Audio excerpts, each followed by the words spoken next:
My name is John Oshira. I work for Necofarm Nutesa Partnership as a project officer in Molo, promoting mushroom value chain. Mushroom project is a very simple project, a project that can be practiced by anybody. The mushroom project grows through using the agricultural waste. The most common mushroom varieties includes oyster mushroom, button mushroom, gonadama, and the Chinese mushroom. The factors that you need to consider is the issue of the market. Number two, you also need to consider about the capital that you have, and you also need to consider about the substrate that is within your area. We have two methods that we normally use, whereby one is the shelf method. In the shelf method is where you do some shelves inside your structure, and that's where you place your gardens. And then the second method is the suspension method.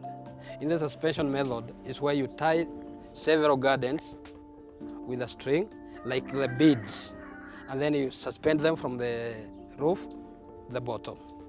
You need to have a shelter. The second one, you need to have the substrate.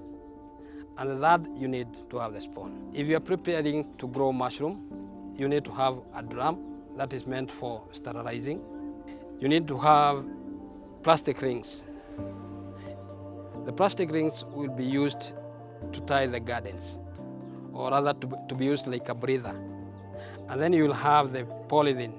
The polythene is the ones that you stuff in the substrate together with when mixed with the spawn. And then you have now the spawn. With the spawn, now that is the seed for the mushroom.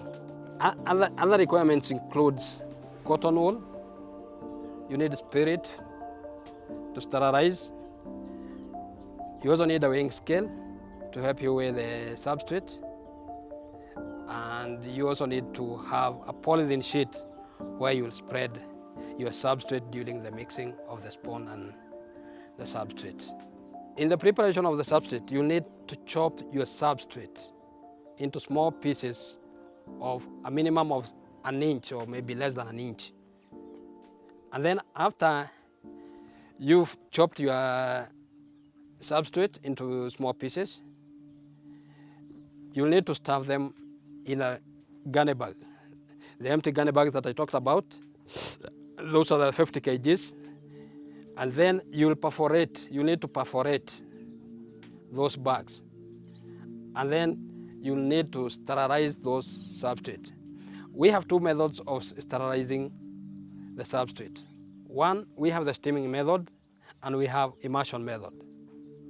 So in this case, we'll be using the immersion method, whereby where I talked about the drum, you'll be having water boiling in a drum, and then you will immerse your substrate that is in the gunny bag in the water, and then you wait for about 40 minutes.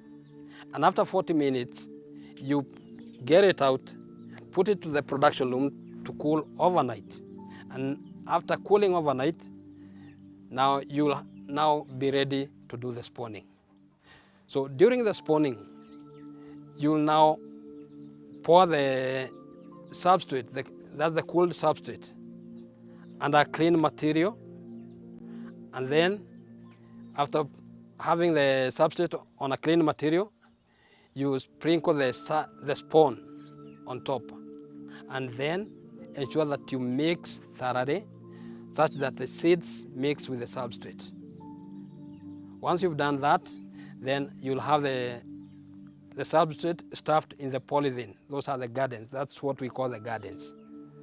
And once the gardens are ready and you placed even the cotton, you'll take the gardens in the dark room.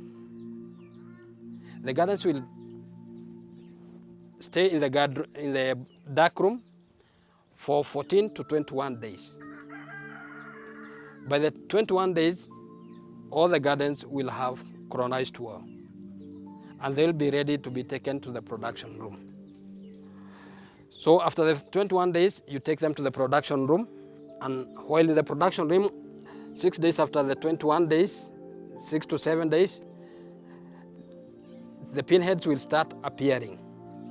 And once the pinhead starts appearing, now you come with your scalpel and you'll do some incision where the pinhead shows. And that is where the mushroom will start coming out from. And then in 2-3 days, you have your mushroom grown, and now within, that is a span of 28 to 35 days, you start producing, or rather harvesting.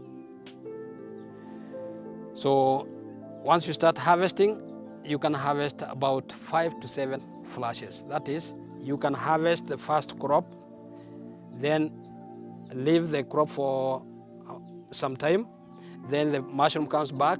So those are what we call the flushes. So you can count about 5 to 7 flushes, and then that is when now you'll decide to dispose your gardens. So once the mushrooms are ready and you've started harvesting, so the mushroom can be used in 2 different ways. One, well, I wish to talk about the value addition. You can use mushroom while fresh.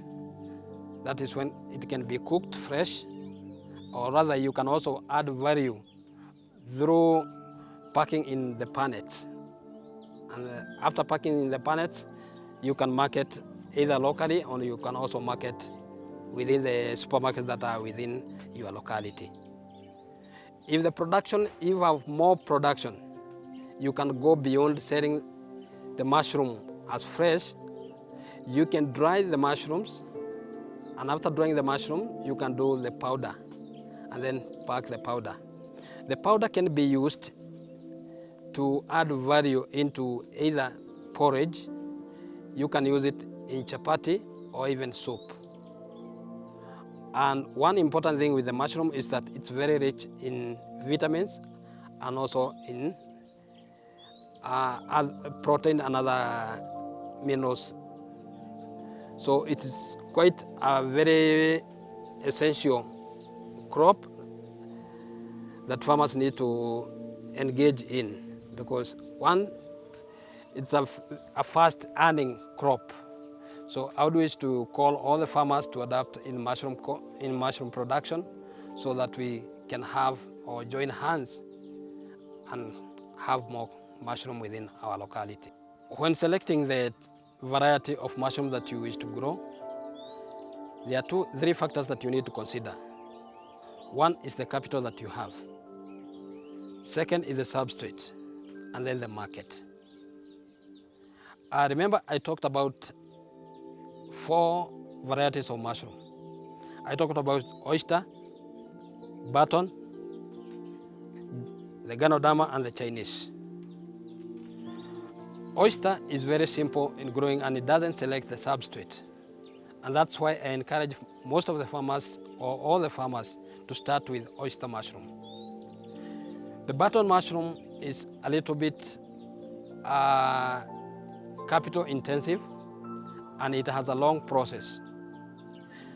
For the button mushroom, you'll have to do the composting first before you start spawning. But for the oyster, you use the substrate direct. Hence, the oyster mushroom is cheaper than any other mushroom that you can grow. So that's why we recommend that our groups start with the oyster mushroom. Okay, I would wish to call all the farmers to adopt mushroom growing, because one thing with mushroom is very rich in nutrients, and it's good to supplement your food for your health. And also the mushroom growing can be grown by anybody, either in the urban or in the rural, because one, mushroom requires just a small area, and you don't need to have a complex structure. The structure can be as simple as possible. You can do a mud house, very small, as maybe a toilet, and you can do your own mushroom there. So I would say that mushroom is very easy, and it's a very lucrative venture that farmers can go into. and especially the youth that are coming from the schools. It can create a lot of employment. I encourage the youth to engage in mushroom growing because you only need a very small capital of maybe less than 10,000 or equivalent to 10,000. So please, let's all join hands and grow mushroom.